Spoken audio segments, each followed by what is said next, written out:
हरदेव जोशी राजकीय कन्या महाविद्यालय आज डॉक्टर दीपिका राव जी को सुन रहा है। आप लोग आश्चर्य कीजिएगा कि आज का दिन मेरे लिए कितनी खुशी का दिन है। आज से 30 साल पहले 96 में मैं आया था तो दीपिका जी उस समय छोटी बच्ची थी और इनके पिताजी ने अपना एक रूम मेरे को दिया था और वहां बगल में बच्ची रहती थी। आप लोग भारतीय संस्कृति की एक खूबी जाने, विश्व में सिर्फ 2 लोग अपनी अगली पीढ़ी को अपने से आगे देखकर खुश होते हैं।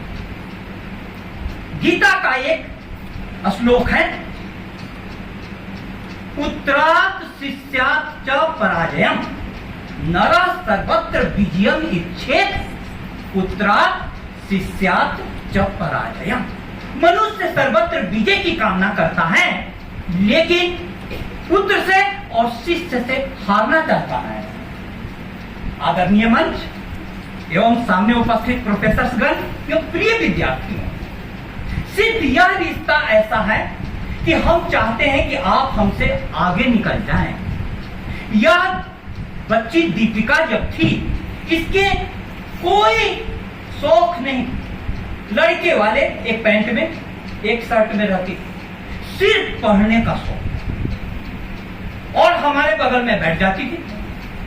इतना मैं प्रेरित हुआ इस बच्ची से, लेकिन इसके जीवन में इतने बड़े तूफान आए कि यह 6 बहन, दीपिका 6 बहन, 5 बहनों में से एक। पिताजी ने पढ़ने में तेज होने के बावजूद इसकी शादी कर दी। मुझे 2 दिन याद हैं, बेचारी ने इतना कष्ट सहा, 6 महीने तक पति की सेवा की, उसके बाद पति चल बसे। वो दिन मुझे याद है, मैं गया था मिलने और आकर के मैंने कविता लिखी थी। उस कविता की चंद पंक्तियां मैं सुनाऊंगा ताकि आपको प्रेरणा मिल सके। मुनिया के सपने, दीपिका का घर का नाम है मुनिया।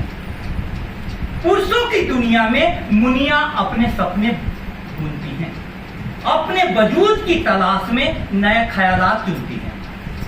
पुरुषों की दुनिया में मुनिया अपने सपने बुनती हैं, अपने वजूद की तलाश में नए ख्यालात चुनती। यह पुरुष प्रधान समाज है और इसमें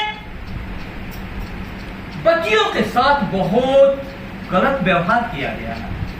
इस बच्ची की शादी करा दी गई और इसने पूछा था मुझसे, राय ली थी। हमने बोला कि तुमको हो सकता है कि वहां पढ़ने का ज्यादा मौका मिले, लेकिन भाग्य को कुछ और मंजूर था। वहां से दीपिका मुनिया आज यहां तक चली है।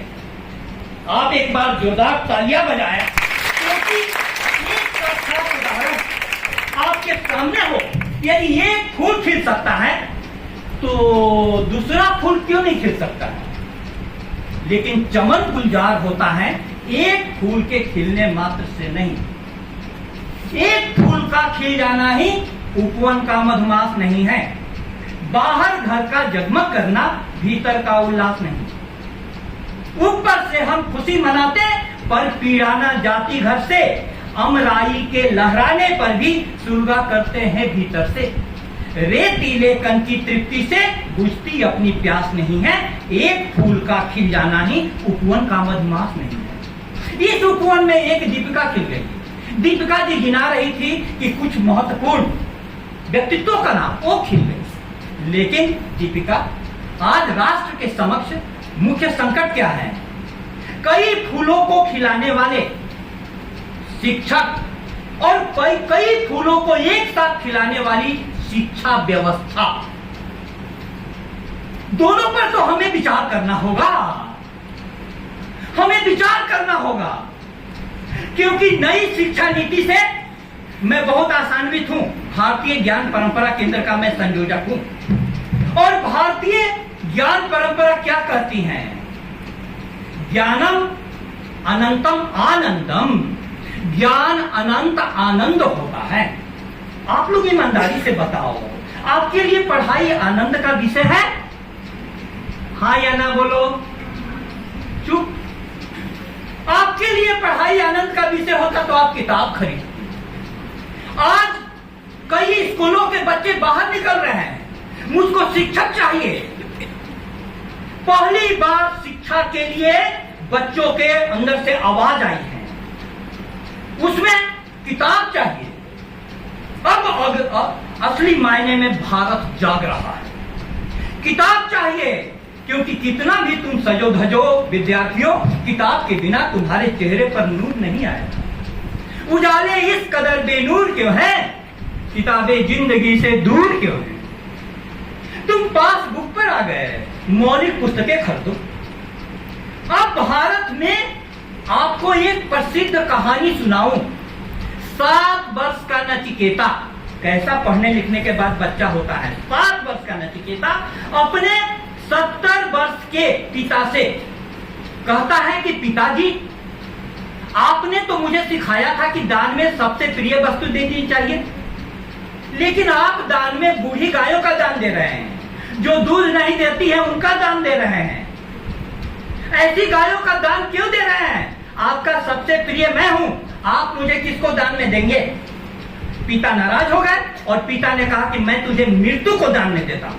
मृतवे ददामी। छोटा बच्चा को डर नहीं लगता है। आज देखो बच्चे जैसे रील बना रहे हैं राकेश सर, कोई बड़ा बना सकता है?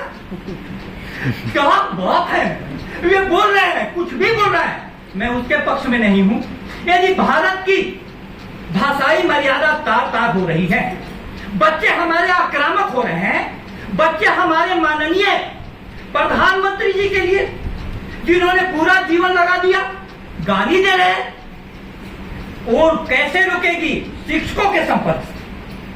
हम लोगों को जानना होगा शिक्षा और शिक्षक, मैं फिर से बोलूं, बहुत जिम्मेवारी के साथ। इसलिए कि दीपिका, आपको याद होगा कि आपके समय में सरकारी शिक्षा में प्रत्येक दिन क्लास होते थे, और इस नई व्यवस्था में 6 महीने पर परीक्षा हो, लेकिन हमेशा प्रतियोगिता परीक्षा हम लोग करा रहे हैं। कोर्स तो पूरा हो ही नहीं रहा।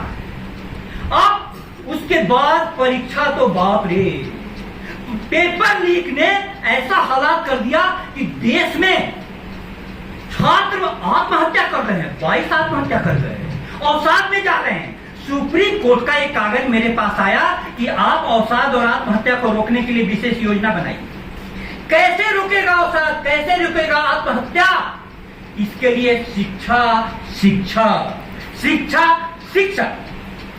प्रधानमंत्री जी ने 15 अगस्त को एक शब्द का उपयोग किया, दिमागी नक्सल। आज उस पर भारतीय जनता पार्टी के प्रवक्ता वल्लभ जी ने लेख लिखा है। मैं उस लेख को पढ़ रहा था। दिमागी नक्सल, तुम समझो दिमाग का मतलब क्या होता है। मनुष्य सारे जीवों में किस कारण से श्रेष्ठ बन गया? दिमाग के कारण। दिमाग के कारण, और दिमाग के कारण विज्ञान के माध्यम से पदार्थ को हम लोगों ने जाना, और पदार्थ की एटम शक्ति, अणु शक्ति से परिचय हुआ, जिसका प्रयोग किया गया 6 अगस्त और 8 अगस्त को हिरोशिमा और नागासाकी में। क्षण भर में लाखों व्यक्ति मर गए। इतनी बड़ी शक्ति, उसी दिमाग से गांधी की अहिंसक विचारधारा निकलती है, और उसी दिमाग से माओ की हिंसक विचारधारा निकलती है। मार्क्सवाद में एक विचारक हुआ जिसने कहा कि power comes from the barrel of gun, शक्ति बंदूक से आती है। और माओवादी हिंसक विचारधारा पर देश की पीढ़ियां जाएंगी तो देश टुकड़े टुकड़े हो जाएगा। आज हमें देश को एक रखना है। इसके लिए गांधी की सत्य, प्रेम, अहिंसा के रास्ते पर देश को चलना होगा। मेरे प्यारे विद्यार्थियों, तुमको पढ़ने के बाद प्रश्न उठाना आएगा, और प्रश्न उठाने के साथ अपने प्रश्न को रखने का सलीका भी आना पड़ेगा। तुमको अपने प्रश्नों को रखने का अधिकार है, तुम्हें विरोध का अधिकार है, लेकिन ये तो जानो कि हम विरोध कैसे करें। गांधी जी की एक लाइन है, बहस करते समय नरम शब्दों और कठोर तर्कों का सहारा लेना चाहिए। शब्द नरम हो शब्द नरम हो। यहाँ तो बच्चे सीधे गाली दे रहे हैं और उसका भी वीडियो बना रहे हैं। इस बात से पूरे समाज की मर्यादा तार तार हो जाएगी। राष्ट्र अपमानित हो रहा है। मैं आग्रह करूंगा इस मंच से कि प्रिय विद्यार्थियों, कदापि ऐसा मत करो। तो फिर कहता हूं कि क्या करो, क्या करो? तुम क्लास में आओगे तो शिक्षक को देखो, तुम्हें कितने प्रेम से पढ़ाता है। शिक्षक क्या क्या बात बोलता है। बानी ऐसी बोलिए मन का आपा खोल, औरन को शीतल करे आप शीतल हो। आज के बच्चे तो बानी ऐसे बोल रहे हैं कि आपको तो आपा खोए हुए हैं, सामने वाले का भी आपा खो जाए। ऐसा हरगिज मत करना। प्यारे विद्यार्थियों, मैं कहना यह चाहता हूं कि दिमाग बहुत फर्टाइल चीज है, लेकिन स्वामी विवेकानंद को याद करो। स्वामी विवेकानंद यह कहते थे कि हमारी शिक्षा में मस्तिष्क के साथ हृदय भी होना चाहिए। आज वह हृदय क्यों सुना हो गया? तुमको यदि किसी शिक्षक का प्रेम नहीं मिलेगा, किसी शिक्षक से नजदीकियां नहीं मिलेगी, तो प्यारे विद्यार्थियों, तुम्हारे जीवन में यह पता नहीं चलेगा कि हमारी संस्कृति ने मातृदेवो भव, पितृदेवो भव के बाद गुरुदेवो भव क्यों कहा?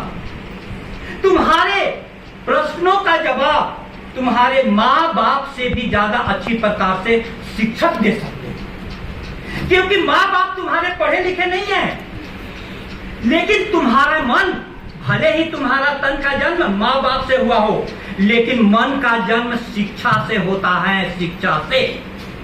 और उस शिक्षा को फिर से हमें परिवेश पुष्पित करना होगा। उस शिक्षालय का माहौल बदलना होगा। उस शिक्षालय में तुमको प्रत्येक दिन पढ़ने के लिए आना होगा, पढ़ाई के लिए और क्लास के लिए तुमको अपने अधिकार की मांग करनी होगी। भारत आज बहुत बड़े संकट के दौर से गुजर रहा है। साहिल मकसूद पर ले चल खुदारा ना खुदा, आज हिंदुस्तान की कश्ती बड़ी मुश्किल में है, बड़ी मुश्किल में है। जब हमारी नई पीढ़ी आत्महत्या करने लगे, अवसाद में जाने लगे, पेपर लीक से रांची में क्या हुआ? 10 साल की परीक्षाओं का सारे के सारे पेपर दे दिए गए। ये देश कहां जाएगा? हम भी तरुणाई में सपने देखते थे, तुम्हारी उम्र में सपने देखते थे कि घर की बुरी परिस्थितियां हैं, तो क्या हुआ? इस परिस्थिति को मैं बदल दूंगा।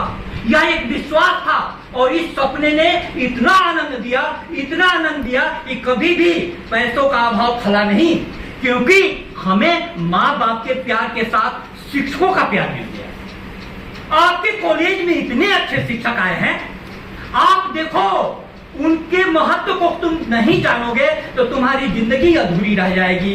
प्यारे विद्यार्थियों, भारत के सामने में एक चुनौती है, वह है कि हम कैसा भारत चाहते हैं। एक कविता मैंने लिखी थी, उसको सुनाते हुए मैं अपनी वाणी को विश्राम दूं।